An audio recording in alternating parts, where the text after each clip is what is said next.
Are you still on that intermittent fasting kick, or did you give up that lifestyle? No, I'm on it more than ever. I mean, I just eat once a day. So I was freaking out yesterday. There's like all these Bitcoiners that do health advice, and they're all dead set on 8 hour eating windows.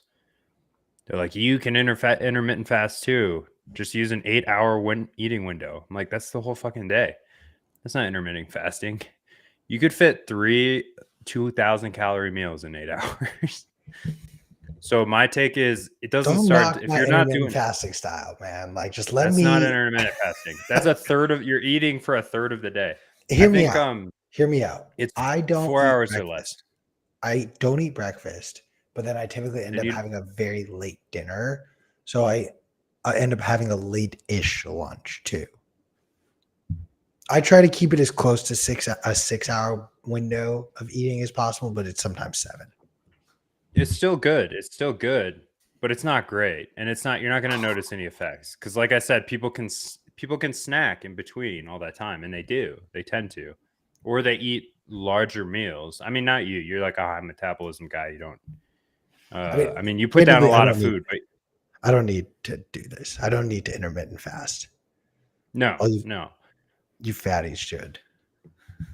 I need to. I need to. Yeah.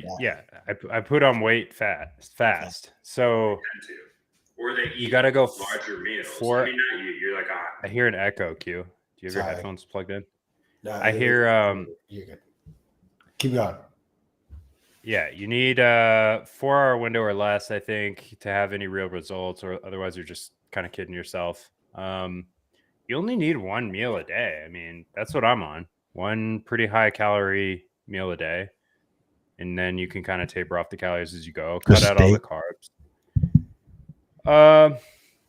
No, also elk or bison or yeah, eggs. I've been on an egg kick lately. Yeah, and then sometimes I don't know. Yeah, but when you cut out the carbs, that really changes things. You have a lot more energy. You don't get as hungry because you're not like filling your body with kind of garbage that keeps you basically hollowed out and searching for nutrients. No, you feel nutrient kind of dense and full and energized. And the hardest part is if you stay up late, then you kind of get hungry late at night. That's the hardest part for me anyway. Is sometimes late at night, if I have nothing urgent to do, I start thinking about, oh, it'd be really good to have a nice another meal right now. Which defeats the whole purpose. That is the pot, but I do think this is a good time for me to say welcome to another episode of Bitcoin Q&A. We're deep down the rabbit holes of nutrition, but it is Tuesday, September 26th. We'll dive into the news in just a moment, and then, of course, give you some answers to some of the 21 million questions about Bitcoin that we are attempting to answer. But before I rudely cut you off, what's your cheat meal? What's the thing? Meal? Yeah, what's the one thing where it's like doesn't matter. You'll eat this like regardless of what diet you're on or what fitness regimen you're doing. If I'm at a restaurant and people are getting dessert, I'm getting dessert. And I'm getting tiramisu every time. Okay. Or ice cream. I love ice cream. Fair. This is the only way to go. I'll never stop. I can't. Every weekend I'm like buying ice cream. I don't know why. All right. You want to hear a fat ass thing that I did the other day? And honestly, like, I don't care. I know the seed oils and this shit. I don't fucking care. What is it? So I took, those Eggos, but like the mini Eggo where it comes in like 4. And then they have like a cinnamon flavored version of that. So I got that and I toast it and then I rip off the 4. I take 2 of the pieces. So just half an Eggo. Take a scoop of your favorite ice cream and just right on top of one of the Eggos, put the other Eggo on, and you have the most incredible ice cream sandwich you've ever eaten. You're welcome. That's a different level. I don't mess around with the ice cream. I like it pure. But I do supplement it for other things. If I'm like, this is too much, I shouldn't be eating this, I'll freeze bananas and then puree them and add peanut butter That's like the best fake ice cream ever. Anyway, our first story today that I want to get into, not our biggest story, but Anchor Watch just closed their round, which is nice. They've been looking to do this for about a year. They're a company that is providing custody services, but also operates using Bitcoin Miniscript. This is probably the most interesting use case for Miniscript so far, to allow you to have basically vaulting of your Bitcoin. So let's say your funds don't move for X number of blocks or time.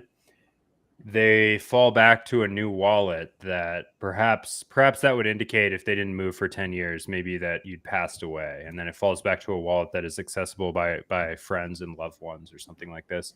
There's all kinds of interesting security setups. And I don't want to speak too much into it until I've used it. I had a really good demonstration by Rob, but Rob's like Rob Hamilton, Gigabrain developer. Honestly, really intuitive, beautiful setup when he was running through it with me. But I got to get hands-on to understand more about it. But look out for this company, man. This is one of the most unique propositions we've had in the startup space. Anchor Watch is, they're also collateralizing Bitcoin and giving you property insurance. So this is the first and only product that insures your cold storage Bitcoin.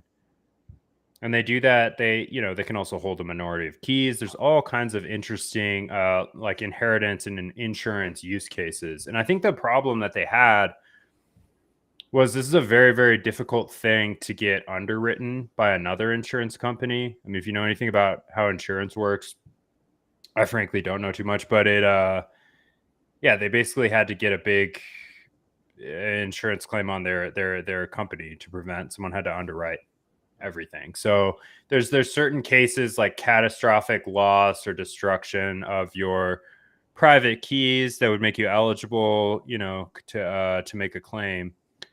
And you could get, X percentage of your Bitcoin back.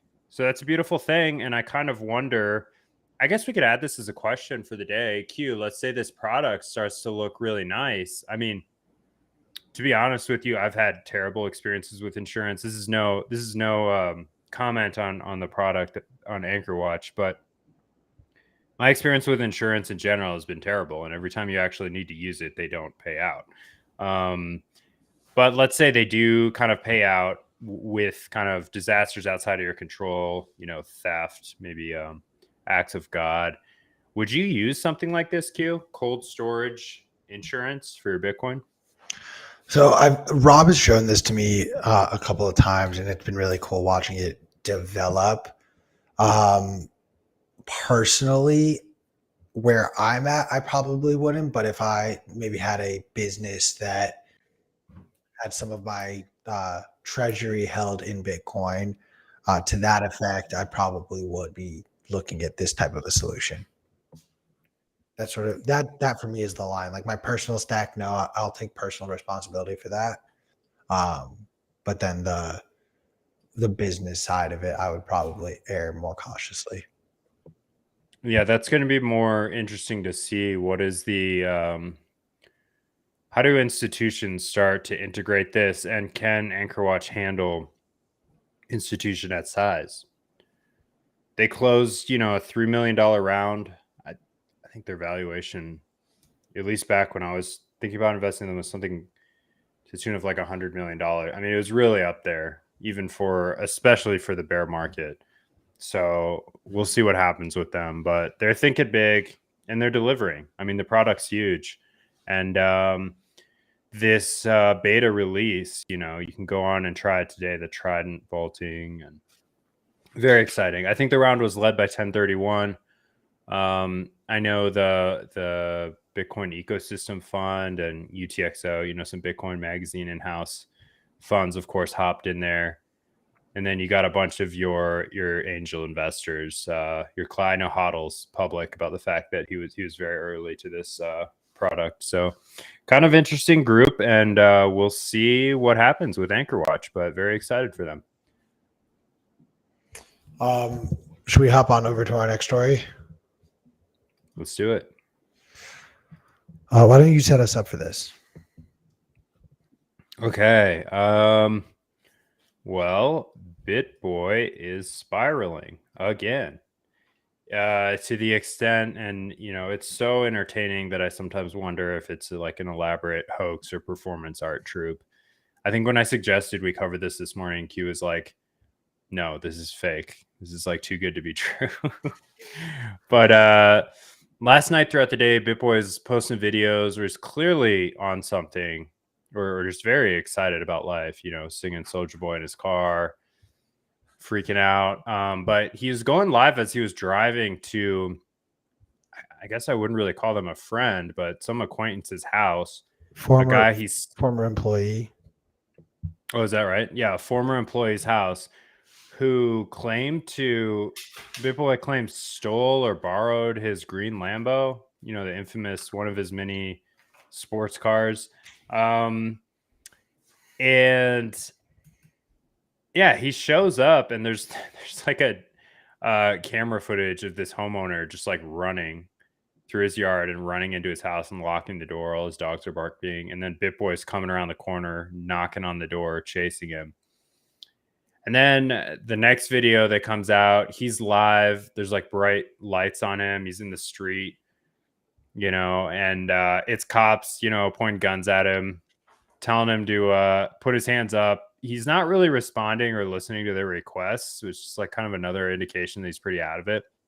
He's definitely, this guy's also an egomaniac. So he's like way more focused on the stream than the cops. He's looking at the streams. He's telling the cops, like, we're live right now with 2,500 people. And the cops like, put your fucking hands up. Like, take your fanny pack off and put it on the ground. Do you have any weapons on you? And the cops are screaming at him and he's like, I don't have any weapons on me, but there's a gun in the back of my car. The caginess of him being asked, like, is someone else in the car? Yeah, that's the best part. They're like, who's in the car? Who's in the car? Who's in the truck? Who's in the back of your truck with you? Oh man, now I forgot her name, but Casey. We'll call her Cassie. Bitboy doesn't want to fess up to it because he had this very public kind of apology tour thing. He got caught cheating on his wife, and then his wife looked like a hostage in a video, and he was just,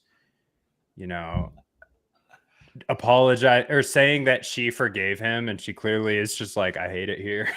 Like, I'm being held hostage. And his poor wife, man. So he's reluctant to say who's in the back of the car, and rather than do the obvious thing, which is just say, oh, it's just, a friend of mine, or it's my wife, he is looking coyly at the stream, and he knows he's got great entertainment kind of going, and he knows he's just like, oh, who's in the car? Like, what do you mean? He's being all, withholding about it. And then he finally just says, Cassie's in the car, the woman I cheated on my wife with or had an affair with. The cop's like, I don't care about any of this. I don't know what he was charged with, but he was arrested. We got good mugshots floating around today. He was thrown in the clink. The other side of this too that's just worth highlighting is the fact that, as you mentioned, he was live streaming, but this wasn't like an impromptu, like, okay, I'm going to go live. This was I scheduled this ahead of time and wrote the name of the person whose house I was going to in the title so as to give them a warning or a heads up. Yeah. He clearly thinks he's some kind of gangster. Well, remember when he did this for SBF? Yep. He went to the Bahamas and waited outside of SBF's home. I mean, he has a history of doing kind of really obnoxious public stalking like this. And I don't think it was too wise of him to bring a gun in this situation to this guy's house. I mean, if you're this guy, if I knew Bitboy was coming to my house, I mean, that's not it's like a pretty scary thing, to be honest with you. This guy's crazy. Know people who know him personally, and they say he's on a lot of steroids and a lot of it led to a downward spiral of a lot of drugs. And the funniest thing about the steroids is he looks just like a fat man. Like, Well, you would never know. He steroids just aren't has the like anger. steroids don't just give you muscles. Like you have to also No. exercise in order to gain the muscles. Yeah. So if you just take steroids, you will just get fat. Just saying. I mean, he lost some weight. To be fair, he did lose some weight, but I don't know how consistent he is with his training or what the hell he's doing in the gym. But no, he's clearly on stuff. It's sad to see, honestly. I feel really bad for his kid or kid. Does he have 2 kids? I'm not sure.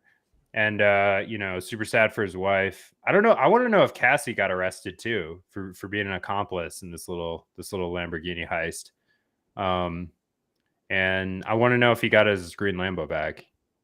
And mark my words, people are gonna donate to his bail fund. This is the Stockholm syndrome of these crypto retards. Like they're gonna be donating to his bail. They already donated hundreds of thousands of dollars to help him in his lawsuit against, is it like Hit Network or whatever Bitboy, productions behind the scenes that had a coup and threw him out a few weeks ago. So how is this relevant to Bitcoin? Honestly, it's not. It's just so funny. It's just so entertaining. Oh my God. This year we've had so many crypto arrests that we've all been praying for like years. Richard Hart, I mean, wasn't arrested, but got a suit brought against him. Mashinsky, SBF, Do Kwon. There's somebody else too. Yeah, Do Kwon. But then you also got to remember all of the like crypto influencers, like dude, CoffeeZilla going after Logan Paul and his crew, or the fact that, I don't know, Ashton Kutcher. CoffeeZilla's pretty good though. No, I'm pro CoffeeZilla. I'm just saying CoffeeZilla like exposed the Logan Paul stuff. Or was it Jake Paul? One of those dumbasses. But to your point, the trend and the growing trend, honestly, that I'm seeing is there are a lot of legal actions being taken against these crypto influencers. So on that note, I just want to remind everyone, I'm not suggesting you purchase Bitcoin, buy Bitcoin, do your own homework, do your own due diligence.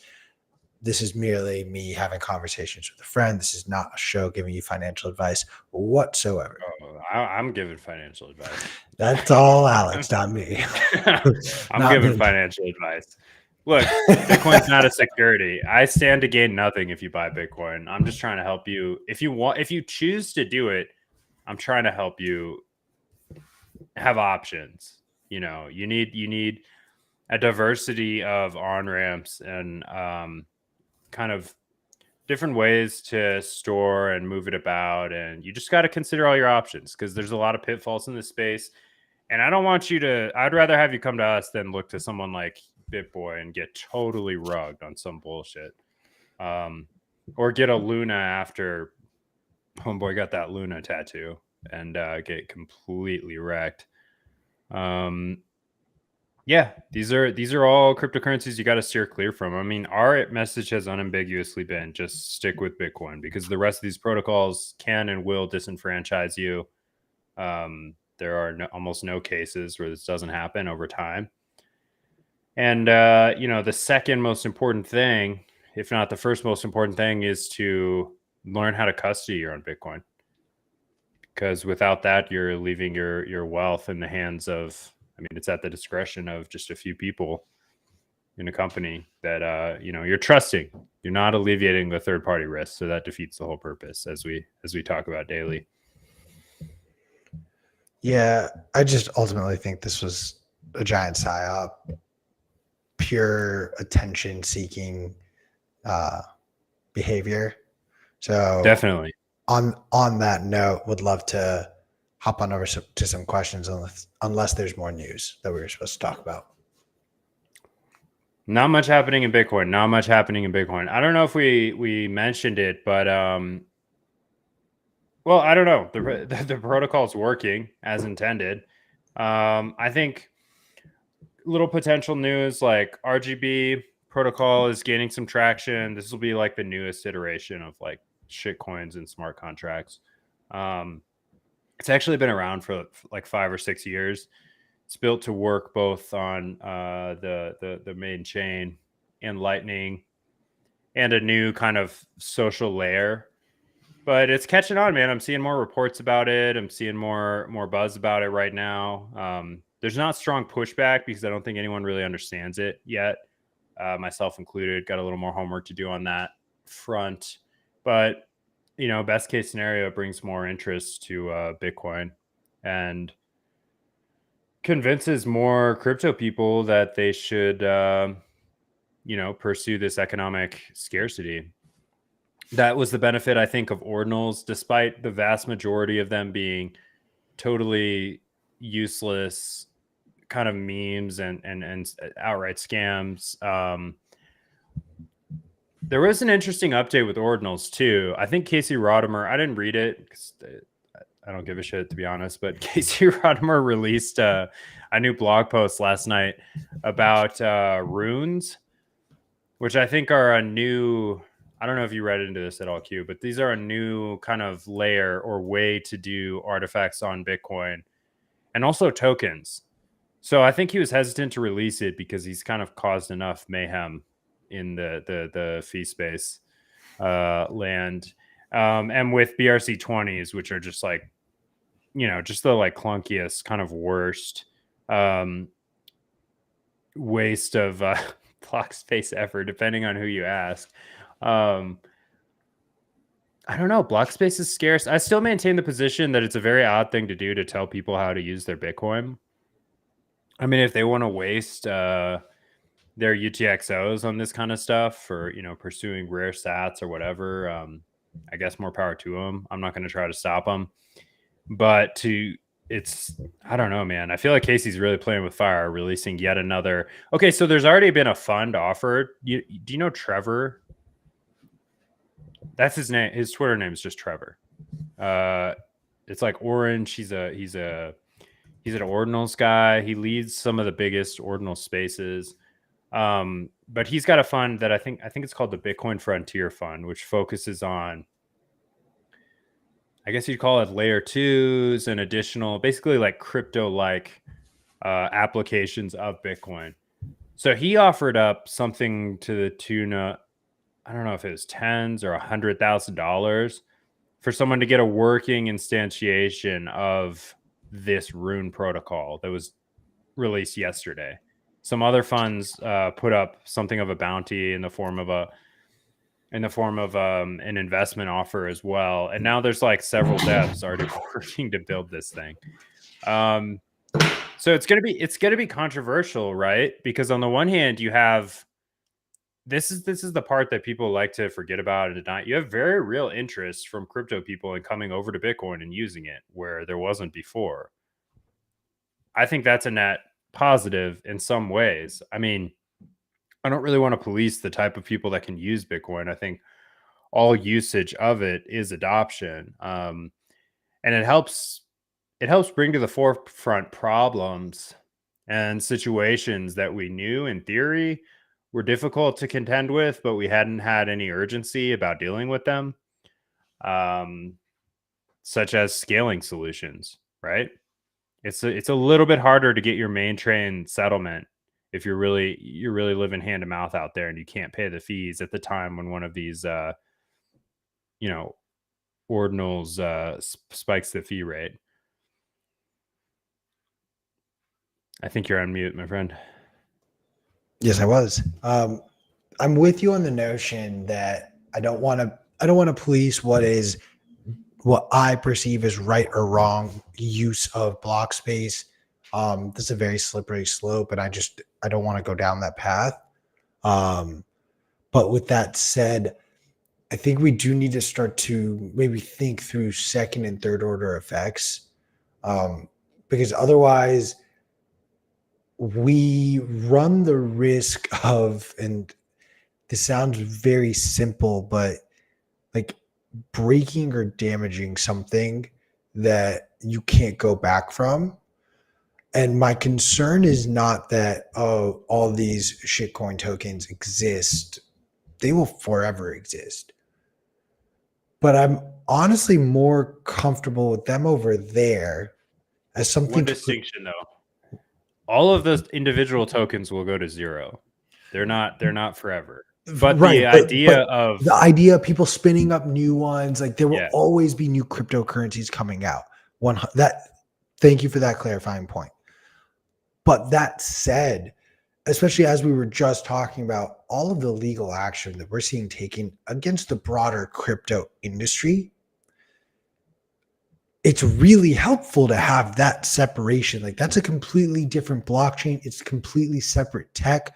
We are in no way associated or affiliated with that project. But now we've invited that into our home. And in turn, it doesn't take a lot to think that the CIA would just spin up a project that it would deem itself a scam to then institute some way of coming after Bitcoin, regulating it, going after miners, going after core devs, not out of the realm of possibilities. And I think that is an attack vector that we're not thinking about when we have these types of conversations. Are you saying you think Casey is a CIA? I'll give you this. Casey is he is a departure from the normal look for Bitcoin developer. I mean, this is like a jacked, like fairly handsome looking man developing on Bit. Like I was kind of startled when I first realized like who Casey was, what he looked like. I was like, how is this guy like so nerdy and weird? You know what I mean? He looks like a jock. I'm pretty sure I met Casey last year at Pacific Bitcoin, smoking weed with him, and like was very well, like Spookish. didn't like had no idea who he was. Didn't even realize he was a core dev. Could he be CIA? But that's not really that's not the path I'm going down. It's more like this idea of unintended consequences, and now like you've opened the door for this attack vector, whether it's the CIA coming in and like planting something, or how just much like of an attack vector is it really though? I know people like to bitch and scream about, I can't. This was already a problem in Bitcoin. Like this was already going to happen. The fee rate going up is good. Do you want broader adoption or not? My concern is not adopting it. Fees. My concern is not that. My concern is genuinely with the growing trend that we've seen regulatory action be taken across other cryptocurrency projects. Oh, I see. If we start to invite those projects onto the Bitcoin network itself, now Bitcoin. Exactly. That is the attack vector. Fees should always go up. That is a natural. I kind of agree with you that, any regulatory action, like in court, these boomers are not going to be able to parse the difference. They're not going to understand that Bitcoin is not the security, that the security is issued on a second or third layer. Like we're one Gary Gensler heart attack away from Bitcoin just getting attacked by the SEC. Like people don't really appreciate that. I think these people also have a lot of skin in the game, man. I mean, they've had 14 years to squelch Bitcoin and haven't managed to do it and haven't really attempted to. I think it'd be ridiculously expensive now to stop, and I don't think a ban would go over very well with anyone. It's just too widely adopted, and it's hope. There's millions of people that have more hope in this thing than our entire government. So I don't know. I have a hard time seeing them trying to kill it off outright. There's just too much money. You're talking $500 billion plus, and I guarantee you in 12 months or so, it's going to look more like $1 trillion. And that's not going to go quietly. A safe estimate would be what 75% of that is domestically held, or maybe less. I don't know. I have no idea. How do you even look at something like that? I would just create like a best estimate based on total miner. Yeah, Coinbase and MicroStrategy. Boom. Right. There, you've got 2% at least of the supply. No, that's 9% of the supply. MicroStrategy's at about 1. What's Coinbase at? 5? So maybe it's more like 6. I thought MicroStrategy was closer to 4. It depends how many lost Bitcoin you think there are and how many are just dormant Bitcoin. So there's like, I mean, it's impossible to know really. There is functionally no difference. if you're not spending, or if your UTXO doesn't move, you can consider it lost after a certain time. But these things move all the time. You see 10-year plus Bitcoin moving on chain every couple months. It's kind of interesting. These whales go to cash out, or maybe just like unsuspecting randos find a hard drive and realize that they're now incredibly rich. Could you imagine just going to a garage sale and like stumbling on a laptop that requires 12 words to unlock? Well, so that's not the way Bitcoin worked, though. If we're talking way back, it was a lot clunkier system. You didn't have that. You had random ass long strings of letters and numbers to secure it. You had geez, I can't even remember the file type now. DAT? I don't know. But there's certain files you can look for old Bitcoin wallets. I'll find the extension. I wasn't really a part of that era. Used it once with friends. Never really custodied with it. I mean, the standards were very, very different back then, and clunkier, and just kind of funnier looking. If you wanna feel for the experience, use Electrum today. It's still a fine way to. It's still a fine desktop client, but it's functionally very similar to how it was, 8 years ago, in some ways. Although they've implemented all the newer versions too. Anyway, I think that's an interesting question. I mean, how many Bitcoin are truly lost? I think it's certainly to the order of millions, which is great for everybody. That it increases the value of your supply. As the demand continues to rise over long time periods and the supply gets smaller and smaller, because people will continue to lose Bitcoin into the future. Hopefully they have something like Anchor Watch, which it's not going to give them all their Bitcoin back, but I lost $200 worth of, or I would say it was like 500,000 sats earlier this year. Just completely forgot. How? I left it on a phone in a hot wallet and hadn't backed the hot wallet up yet, and then returned the phone. Returned the phone? What do you mean? Like I got a new cell phone. Oh, got you. Interesting. I've never really lost Bitcoin. I mean, maybe a couple hundred or a couple thousand sats here and there, just like playing around. I've probably just spent more Bitcoin on like women and silly things like that. And that's the real rug right there, is relationships. Yeah. You want to go down this rabbit hole, or should we answer some questions? Well, we have a related question, I believe. Let me pull it up. Where'd it go? It disappeared. What are the critical aspects to consider in terms of security when storing a substantial amount of Bitcoin in a wallet? This is like a really broad question. There's a lot. I think you need to consider geographical location and like defensibility, and you basically need to threat model. Like, a lot of Bitcoin looks different to everyone. 100 sats is a lot of Bitcoin to queue. We have to whereas one Bitcoin is chump change to someone like Sailor. So or to make Shane, who has just mountains of Bitcoin. He's so rich, he actually has physical Bitcoin. That's how rich McShane is. Yeah, it's all it's thousands of Cassacious coins. No, don't. Yeah, I don't. This is the problem. So how do you go about? You don't want to honeypot yourself, right? You don't want all your Bitcoin stored in one physical location. That's just like a huge vector of attack.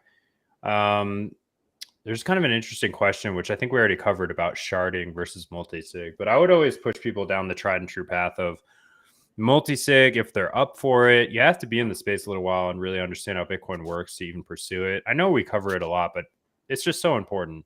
If you're using a single sig, no passphrase, that's kind of gutsy to me. I think it's the right solution. It's definitely better than using Coinbase to custody the Bitcoin that you do not own. But I think single sig, no passphrase. Look, you're probably better off than 90% of the people, but you still have this problem where that Bitcoin could just be confiscated from you. Someone could just come into your house one day and take it, and that's it. You're lost, or you lose it yourself. You lose your PIN, you lose access, you lose your 12 words.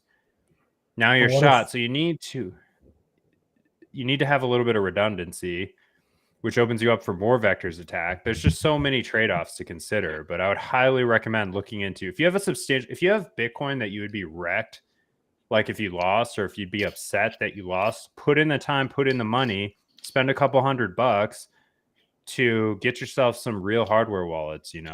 At this point, cold card seed signers, all I would really recommend. And figure out either a multi-sig, which gives you a little bit of room for error depending on how you set it up, or a passphrase, which is riskier but still kind of respectable. That's a 2 of 2. If you lose, either the passphrase or your seed phrase, you're kind of shot. I know we've talked about it ad nauseum, but if you have Bitcoin that you're going to lose sleep over losing, it's worth the investment, and it's a continued investment. You got to keep up to date with these things. You got to revisit your setup and reconsider it every couple of months or so, I think. But what were you going to say, Q? I almost feel like it's important to have like a hard drive wallet that has no Bitcoin in it as almost like a decoy. Deep fake, like a decoy or a sacrificial lamb of like, oh man, like I can't believe I left it out. Like, oh, please don't take that. Like you got to have one. I'll tell you what I did for my 81st Bitcoin wallet though, in order to keep it secure. And your 81st? My 81st. I have at this point now accumulated well over hundreds of very small amounts in different Bitcoin wallets. You continuously criticize, so I continuously change my. You keep you're either working really hard on updating your security, or you're just lying. Because 2 weeks ago you had a single address with all your Bitcoin on it somewhere, and I was getting ready to make a trip to Florida. I was like, man, might be time to visit Q's house. There's just fucking free Bitcoin laying around.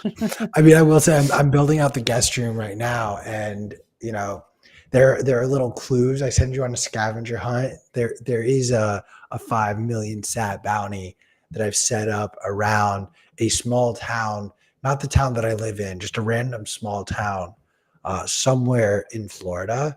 If you find it, there are 5 million sats in a scavenger hunt located inside of, I'm going to say the words, a ledger. But yeah, if you see that in the wild, you should definitely plug it in. The passphrase is also right there. But as I was saying, so for my 81st security system, I created a multi-sig. My first one, it took 80 different, passphrase ones, but on my 81st, created a multi-sig. I created a 6 out of 9, and then I decided to bury it in a pot farm that is guarded. Bury one of 9. Bury Where are the others? 8. Well, they're all 9 are at different pot farms that the cartel actually owns. I was flying a helicopter over and just sort of like dropped it down at the 9 different farms. So it's like, unless you think you can take on the cartel, like my 85 Bitcoin are safe. So lost. I think a 6 of 9 would be 6 of 9 is like it's total overkill. That's like you're an institution, or you're in some kind of joint custody situation with multiple people. In which case there are definitely better ways to do that, I think. It's an interesting question. The answer, as always, is there is no one-size-fits-all solution, because value is subjective. So I can't tell you what a lot of Bitcoin is to you. I mean, there are people out there that have been working for the past 2 years to try to even, get 10% of a Bitcoin. I mean, to them, that's everything. And even to them, I think the prudent thing to do is to get yourself a hardware wallet that you trust. I would recommend a Bitcoin only hardware wallet, and to learn how to use it with very small amounts. That's key. You got to practice with small amounts. And also to your point, actually, Q, there's an interesting, you were talking about decoys. There's a really interesting feature in the cold card. Do you know about this? Do you know about the brick me pin? Mm-hmm. Yeah, so you can leave some pins out that, if entered, render your cold card completely useless. But you better make sure that there's not enough Bitcoin on that cold card to make you cry about that. Well, you can hopefully you have the seed words. Oh, you can. I thought once it's bricked, you can't use it. Yeah, you can't use that device, but you still have your seed words, so you can reinstantiate that Bitcoin somewhere else. Interesting. Q's been throwing his seed words in the trash. He's just hoping his cold card doesn't die of entropy in the next 100 years. Oh my god. Yeah. Is that not? Damn. Oh, I'm fucked. All right. Yeah, I gotta go fix this. My OPSEC is terrible again. Yeah. And ideally, you don't talk about your actual setup on a show, even with a show with as few viewers as ours. Let's see how we're doing on Zap. Hey, Zap.stream's popping right now. We got 10 people in the chat. We got Carnage in here. He says, ignore the clowns. Carnage says, the attack vector will be on-ramps and off-ramps and international agreements to coordinate all of this. Every sat counts. Rich blood. And Carnage is also, he's dunking on you, Q, for using a ledger, which I totally agree with. Ledger's bullshit. I have That's why I said that was the decoy I left out, dumbass. Why does no one listen? Yeah. I started with a ledger. Same. Way back when. And I agree with Satoshi. It's not good to dispose of wallets. There's no reason to. So even though they're empty, I still have a couple ledger devices laying around. But decoys, kind of baby. Hilariously, decoys are legit.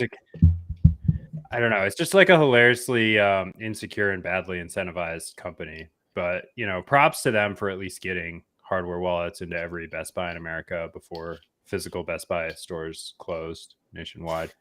That was kind of cool for a second. They're going out of business, right? Or are they only online now? No, oh really? Physical Best Buy stores very much still exist. Just because you live in teeny tiny cities does not mean they don't exist. Yeah, no, they closed. Like everywhere I've lived in the past few years, they just closed. So I just thought it was their kind of GameStop moment here, or no, they're not Blockbuster. They've definitely been struggling and closing shops and like sort of doubling down on an online presence and push, but they've not declared bankruptcy. They're not done. So there's an issue with buying your hardware devices from those stores too. I mean, I would be tempted to say, come on, cold card, like keep up. Let's get these devices in stores nationwide. But BTC, baby. I would never. Consumer. Yeah. Got to be direct to consumer. I would never buy a device from Amazon or anyone other than the producer of it, because there's so much room for meddling. And how hard is it to open this thing, hack into it, and repackage it? I mean, an attacker, like a well-funded attacker, you got to think like that. So security of Bitcoin's a nightmare. It's got to become easier. Big shout out to AngerWatch, hopefully, for making this stuff a little bit more intuitive and giving people more options and giving families more options for inheritance planning. That really is the beauty of MIDI script, in my opinion. Time locking and vaulting. I am a little curious to hear your take, though, on just like we talk a little bit about onboarding and how mass adoption is going to require some solutions that may be more hardcore Bitcoiners are going to be upset about.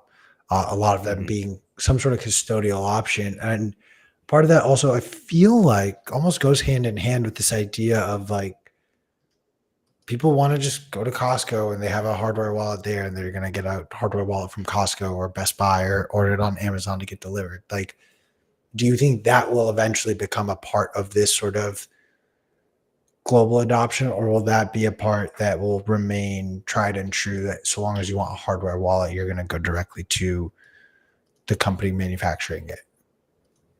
I think the majority of people are going to be captured by somewhat questionably incentivized companies that produce what looks like easier, but in reality are just less secure devices, and distributes them at gas stations nationwide.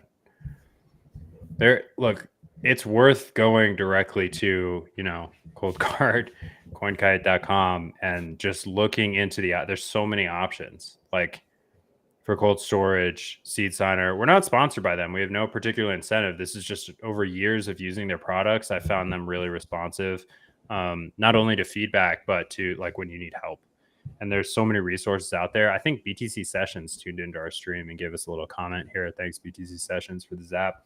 But this guy's done more than anyone to educate people on a case-by-case basis of new products and services, and even revisiting the tried and true legends and showing you different ways and options that are out there. So I'd highly recommend, if you're like at a loss, you think it's time to start self-custodying your Bitcoin, check out a BTC Sessions video or two. Cold Card also makes their own instructional videos that I think I watched probably dozens of times in the beginning with some fun little music. Yeah, there's solutions out there. You got to do a bit of hunting, and you got to be careful. I think the key is not to get sidetracked by devices that are trying to implement literally every crypto token imaginable. That is my issue with Ledger. That's my issue with their public stand. This is something their CTO told me. Their mission is to get as many chains as possible into one device, and that is inherently an insecure, way of looking at the solution of at the problem of self-custody. And also, when I used a Ledger myself early on, it did definitely incentivize me looking into other chains, because the thing is constantly advertising you it's like going to Coinbase and you see the shiny sea of green coins going up and you think, oh, maybe I could get rich if I just custodied some of this ETH, if only I could afford the gas fees to actually move it. No, it's a lie. It's an illusion. Stick with Bitcoin. All right, that was a pretty deep into that question. What else do we have? Can you discuss the implications of Ethereum flipping Bitcoin in terms of market cap? I mean, sure, but we should, if we're also going to talk about that, we should talk about the day that pigs start flying and that dogs rule the world. It's never going to happen. Never going to happen. But all value flows to Bitcoin. Even these ETH people flip ETH for more Bitcoin. I want to talk about it from the lens of their quote unquote successful shift to proof of stake, that ever since they have sort of turned their proof of work system into a proof of stake, you've seen a lot of attacks on Bitcoin and just proof of work types of blockchains for being so energy intensive. But for all of the, we're not using as much energy, we're now green, Ethereum's price isn't anywhere near all-time highs. In fact, it's down akin to Bitcoin. In fact, I think it didn't pump while Bitcoin had its most recent pump.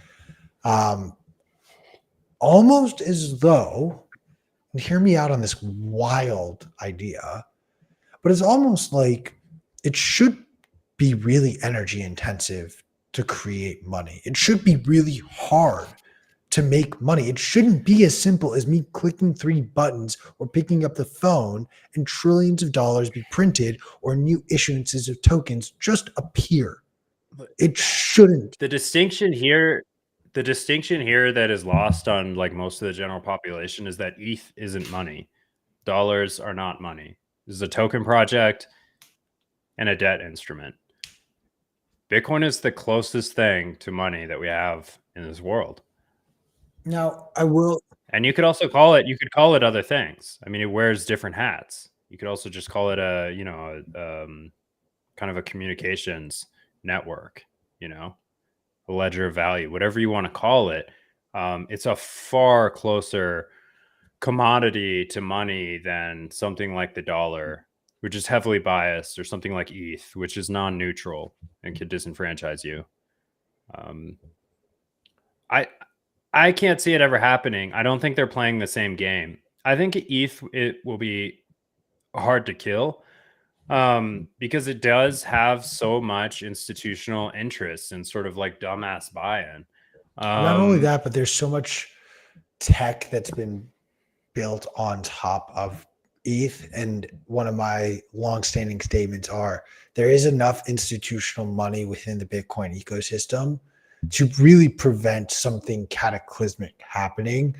And unfortunately, by that same logic, there too is enough institutional money and buy-in to ETH to prevent something cataclysmic from really happening there for a while, at least. Yeah. Not too concerned with it. I mean, I generally don't care, have much interest in Ethereum. I mean, it's just a hilarious failure of over engineering and just kind of technobabble. And the midwit graph is really the only thing you need to look at here. It's like that that super mid IQ sect of people who find that stuff technologically interesting and think that it has some sort of objective utility because of its complexity. It's all theater. It's all theater. It barely works. Try to use it if you want to. Try to use it. Try to send ETH around. Tell me how that works out for you. Try to self-custody it. Try to run your own node. You can't. Yeah, it's a horribly centralized scam. And I think a lot of people are going to get hurt by it in the end if they're not already. It's not a place to store value. What do you got? You want to hit one more question? I don't know why, but I'm not seeing this on Zap.stream anymore. That's all right. But let's do one last question as we wrap up the show. How is money a tool for trading human time? If I may just kick this one off. Money in essence is a storage of the energy that you have put forward for work, whether it be you built a home and so therefore you expended energy to build someone a home and then they pay you for the energy that you spent, or you work for some office job and you make sales calls, the energy that you spend making the calls, entering the reports, writing the reports, whatever it may be, you are then paid for expending that energy.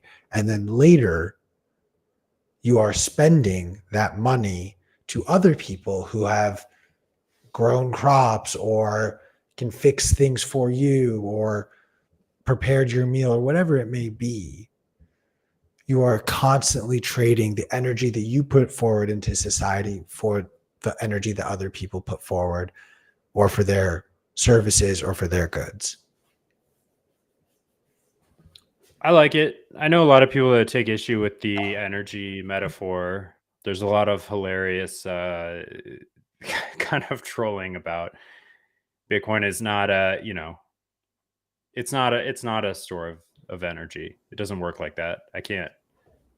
Maybe you'd have to preface it. I think you need the adjective of monetary energy there, but I look at it like this, and it took me a long time to figure it out. I don't know what the general populace thinks, but money ought to be a neutral commodity that helps you meet a coincidence of wants.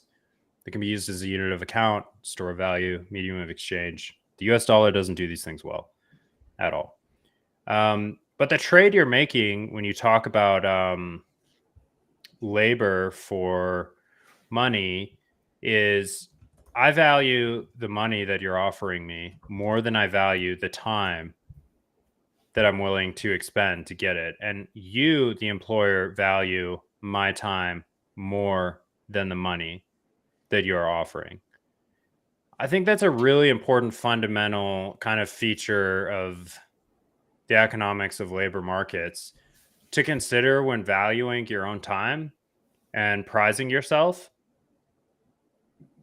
$12 for your hour is, I'm sorry, but there's very few people on the planet that's a worthwhile amount of money for an hour of their kind of energy and physical labor. So you hear all sorts of, I guess, investment advice and career advice that it's like you either need to value yourself a lot more or not sell yourself short in the form of wage slavery. I mean, working for your time is one of like this great get rich slow schemes of all time, but it's always going to be necessary. That's the hard part too. There's a hierarchy of capitalism and decision makers and capital allocators, and I don't think the culprit here is capitalism. It's just by its very nature, what happens is these markets is you have people who are fundamentally, I mean, everybody's worked with them. They're less productive than other people,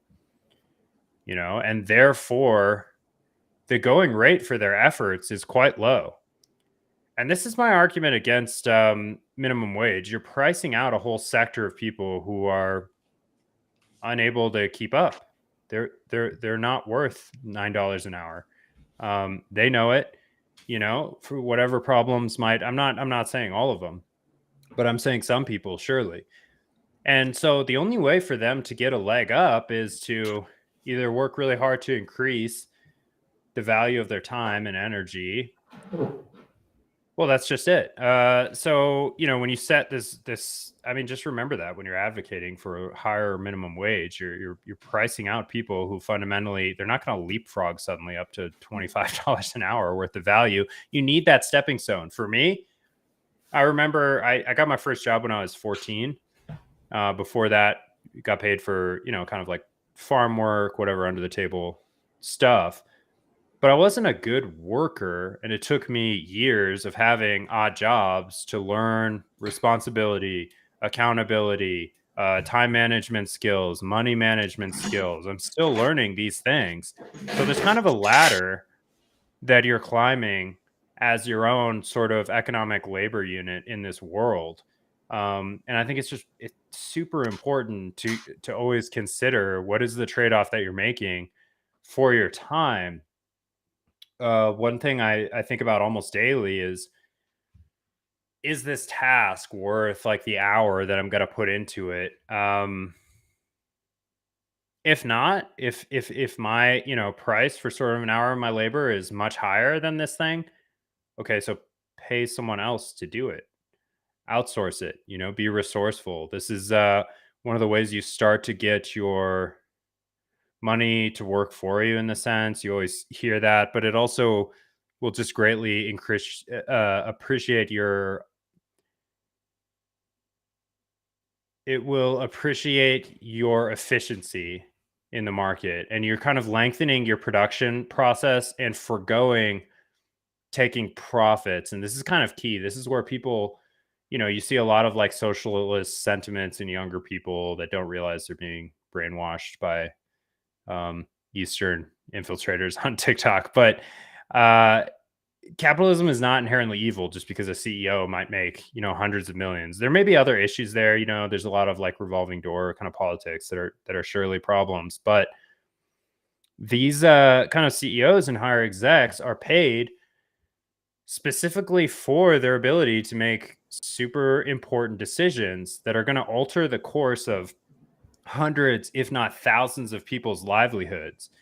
I mean, so just remember that when you're complaining about the sort of wage gap among employees, it's like, were you in their shoes, would you be able to keep all of these people employed and keep these production processes in place to keep the business going?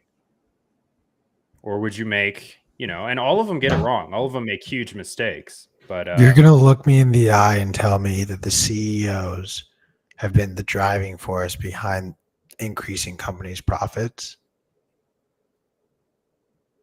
that's their entire responsibility. I'm not saying that they're entirely efficient or great at what they do, and many of them often are kind of resting on their laurels, have no fucking idea what's going on in their company. But it's not really their job to know the specifics of everything that's happening in the company. It's their job to make a few high level decisions a day that are going to alter the course of the future of all their employees and But- themselves and their business. But you can't, I'm sorry, but I don't buy that argument, because you can't, by that logic, you're saying they shouldn't be held responsible to know everything about the business, but in the same breath, they should be able to profit on everything happening in the business because they supervise the whole thing. Doesn't work. Well, like everyone profits together. Everyone profits No, together, and nobody no, they knows don't. in No. who's Most of working the for strike, free. What are you most talking of the about? striking employees have been complaining. Look at the auto workers. Perfect case study. Okay. The auto workers are complaining that the last deal they signed, they had no cost of living wage increase. So their wages have been stagnant for about 15 years. On top of that, the CEOs of the companies and all the executives have seen their salaries balloon over 250 to 400%. 400%. And their salaries are at much larger scales than the factory workers. So, Right. But this market mechanism will self-correct. So either these striking employees will lose their jobs and be replaced by people who are willing and need those jobs and are willing to trade their time for that amount of money, or the company will be forced to reconsider its actions, realize it's making a mistake, like, oh, I'm not producing any automobiles this year. That's not going to work. I need to raise the cost for these people. So I think I'm not saying it's a perfect. Well, I guess I am saying, like, I think this market is efficient, and there are problems. There are regulatory problems. There's a lot of corruption, but ideally, I mean, there's always going to be this hierarchy. It doesn't work where everyone is paid the no, same. I'm not asking for everyone to be paid the same, but I think where I disagree with you is I don't think this market is I think because of the corruption, this market is inefficient. And as a result, the corruption feeds into these inefficiencies and then creates them in very, very large, superficially wide gaps that, maybe it is a natural byproduct to see the executives' pay increase at a higher rate than the workers, but not at a Right. rate where the workers see zero wage increase and all of the wage increase only goes to the executive level. Like that is just Yeah, yeah. pure incentive manipulation backed with regulatory moats that successfully allow them to operate in that way. Bingo. So the key differentiator here is we're not working in a capital efficient system. Like, this is not a purely capitalist system. You have a lot of kind of nefarious acts going on. You have this. I mean, I don't think many of these super corporations are natural entities. I don't think they could exist without the No. protection I could of go. the state. We're already over on time, but dude, I could go down this rabbit hole with you because I spent a lot of time while I was injured reading like biographies of some of America's like wealthiest, most successful business people, specifically like the billionaire class. Yeah. Breaking the law. My final thought for the day is that And then changing the law. dude, literally, billionaires are an unnatural phenomena that only exist due to regulatory moats that they build up for themselves. That's my mic drop for the day. Let's get more into it tomorrow. Super interesting discussion. Yeah, I don't know. Value yourselves, guys. You're probably worth more than you're getting paid. Bye.